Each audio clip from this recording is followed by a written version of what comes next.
Miss হবে না আপনার পছন্দের টিভি শো। দেখুন জি5 অ্যাপে একদম ফ্রি।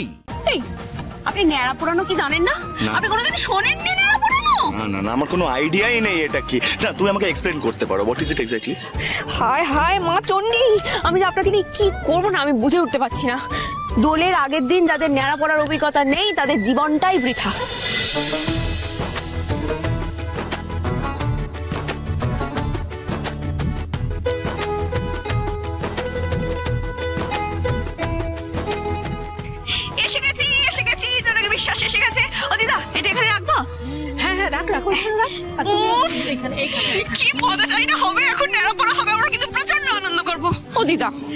বাড়ি সবাই এলে আরো ভালো হতো বলো।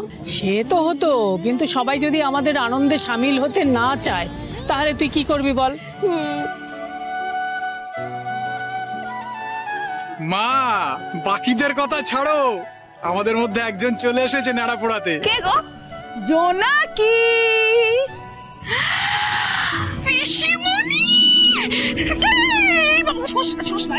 বাইরের কাপড় সবার সমান।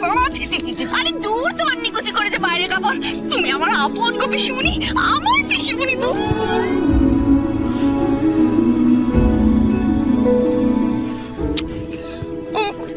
এতদিন পর তোমার মনে পড়লো আমাদের কথা? না না, সব সময় মনে পড়তো মা, সব সময় মনে পড়তো। তোর পিসকে তো জিজ্ঞেস করতাম, হ্যাঁ সব সময় মনে পড়তো। কিন্তু কি করে আসি বল দেখিনি? হ্যাঁ, সংসার ফেলে পুতুলকে ফেলে আসতে পারি না তো। কিন্তু বাবা, এবারে একদম বাবার হুকুম জারি হলো, আর না এসে থাকতে পারলাম না। তার উপরে মিত্তির বাড়িতে দোল খেলা হবে, ন্যাড়া পোড়া হবে। মনের ভেতরে সেই ছোটবেলার মতো আগুলি করে উঠলো। মা দৌড়ে দৌড়ে চলে এলাম। ভালো করেছে। ও বলছি কি, তোমাকে প্রণাম করবো, বাইরের কাপড় তো। সব কিছু আরে থাক থাক, আরে প্রণাম করতে হবে না। তুই যে এসেছিস খুব ভালো করেছিস মা, খুব ভালো করেছিস। উৎসব পার্বণে না এলে কি আমাদের ভালো লাগে বলতো? মনটা খারাপ লাগে না? হ্যাঁ দিদি ভাই, তুমি এসে গেছো, এবার আমাদের দলটা আরো ভারী হয়ে গেল। আরো ভারী হয়ে গেল। ঋতু কেমন আছিস? ভালো ভালো। বলছি বলছি যে কেউ নেই কেন গো? বাড়ি সকালে আসেনি নাকি? হ্যাঁ, নাকে সর্ষের তেল দিয়ে ঘুমাচ্ছে নাকি গো? আরে না না, ওই বড় খোকা মেজো খোকা তো সকালেই কাজে বেরিয়ে গেছে। আর বড় বৌমারও কি সব কাজ আছে কলকাতায় বলছিল, সেই জন্য বেরিয়ে গেছে। আছে বাড়িতে মেজো বৌমা আছে, কিন্তু সে আসবে না। সে আসবে না বললেই হলো? দেখো না কেমন হিড় হিড় করে টেনে নিয়ে আছি।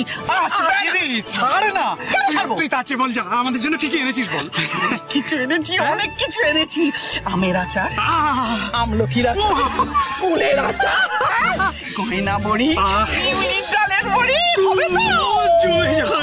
দাঁড়া, ওকে নিয়ে আসি। What a pleasant surprise! কেমন আছো বাবা? এই জায়গাটা তো ময়লা কেন? এই যে এই যে এই যে দেখো, হালকা একটুখানি, বেশি না। পরিষ্কার দেখতে পাচ্ছি আমি। এই তো লাভ নেই। আচ্ছা তুমি বলো, তুমি কেমন আছো? সবার ভালো আছি, খুব ভালো আছি।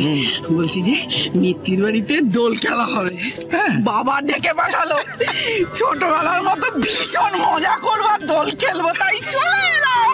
তার উপরে আবার ন্যাড়া পোড়া হবে। What পোড়া?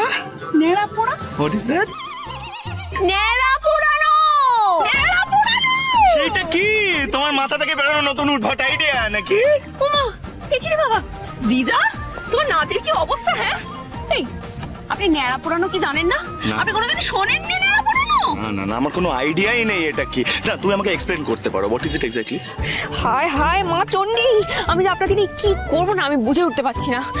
মানে আপনি সত্যি ন্যাড়া পোড়া কোনোদিনও দেখেননি? হ্যাঁ, মানে তারপর ওই পোড়া আলু, পোড়া টমেটো এগুলো কোনোদিনও খাননি? তারপর ওই হরিণ লুটের বাতাসা কাড়াকাড়ি করে কোনোদিনও খাননি? আপনি এত বছর কি করে কাটিয়ে দিলেন হ্যাঁ এগুলো না করে? কেটে গেছে ওই ধরো, তোমার যেমন আটভাট বুকে কেটে গেছে, তখন আমারও জীবনটা কেটে গেছে। আপনার লজ্জা হওয়া উচিত, লজ্জায় মুখটা করে ঢেকে নেওয়া উচিত। সিরিয়াসলি? মানে আমি কখনো টমেটো কুড়িয়ে খাইনি, বাতাসা কুড়িয়ে খাইনি, সেটার জন্য আমার কি লজ্জা হওয়া উচিত? আলবাত হওয়া দরকার। দোলের আগের দিন যাদের ন্যাড়া পড়ার অভিজ্ঞতা নেই তাদের জীবনটাই বৃথা। এটা তো বাঙালির ঐতিহ্য। হ্যাঁ, আমি যে আপনাকে নিয়ে কি করবো আমি বুঝে উঠতে পারছি না। আপনি কেন করেননি এগুলো? এই অপরাধের জন্য আপনার শাস্তি হওয়া উচিত। শাস্তি? কে দেবে? আমি তুমি না মানে কি গো আমরা সবাই মিলে সবাই মিলে সবাই মিলে তুমি তাহলে ভাইপোর শাস্তিটা ঘোষণা করো। শুনুন, আপনার শাস্তি হলো আপনাকে এই গোটা ন্যাড়া পোড়াটা দাঁড়িয়ে দাঁড়িয়ে দেখতে হবে। আমরা যা যা করব আপনাকে তাই তাই করতে হবে। আগুনে আলু আর টমেটো আপনাকে দিতে হবে, তবে যদি গিয়ে আপনার অপরাধের ভারটা একটু কমে। পারবো না। না, তোমাকে একটা কথা বলি, তুমি তোমার এই উইয়ার্ড প্ল্যানস এর মধ্যে বাড়ির সবাইকে শামিল করতে পারো, কিন্তু আমাকে just keep me out of it, okay? আপনারা শুধু শুধুই চিন্তা করছেন। রঘু রাইয়ের জন্য বেল পাওয়াটা কি খুব দুষ্কর কিছু? I don't think so. Papa, আচ্ছা, আমি পরে কথা বলছি। ওকে পাপা। বল। আমি তোমার জন্য একটা সারপ্রাইজ নিয়ে এসেছি। সারপ্রাইজ? ওয়াও, কি surprise? Wait.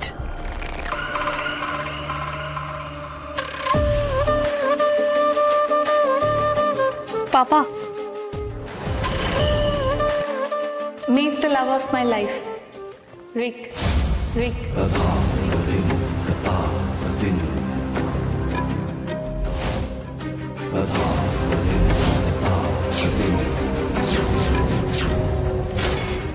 Rick, are you crazy, Sanjana?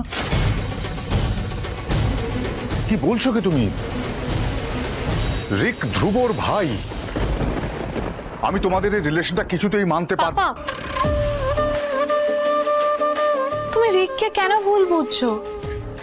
They R completely different, আর সেই জন্যই আমি আজকে রিককে নিয়ে এসেছি তোমার সাথে দেখা করাতে। পাপা, তুমি ধ্রুবকে দিয়ে রিককে বিচার করো না। এটা সম্ভব নয় বেটা, এটা সম্ভব নয়। মিটার বাড়ির ছেলেদের আমি খুব ভালো করে চিনি। এরা কথা অনেক বলবে, কিন্তু আসল সময় এরা পাশ থেকে সরে যাবে। একবার তোমার হার্ট ব্রেক হয়েছে বেটা, কিন্তু এই যে হিউমিলিয়েশনটা হয়েছে সেটা আমি আর নিতে পারবো না। না পাপা, রিক সেরকম ছেলে হলো কেউ তোমার সাথে দেখা করতে আসতো? পাপা, রিক কিন্তু ধ্রুবের মতন নয়। ও ধ্রুবের মতন ভয় পেয়ে পালিয়ে যাওয়ার মতন ছেলে নয়। ও আমাকে প্রমিস করেছে আমার সাথে সারা জীবন থাকবে। আমার কষ্টের সময় যখন কেউ ছিল না, তখন রিক আমার সাথে বন্ধু হিসেবে ছিল। Papa, I am very happy with him. তুমি খুশি হওনি আমাদের দুজনকে খুশি দেখে? আমি ভয় পাচ্ছি বেটা, তোমার যদি আবার হার্ট ব্রেক হয়। পাপা, সেরকম তো কিছু হবে না। পাপা, তুমি প্লিজ আমাকে এখন রিকের হাত ছেড়ে দিতে বলো না। আমি অনেক কষ্টে একজনের হাত ধরেছি, এখন যদি আমার রিককেও ছেড়ে দিতে হয়, তাহলে তো আমি আর কোনো দিন কাউকেই ট্রাস্ট করতে পারবো না।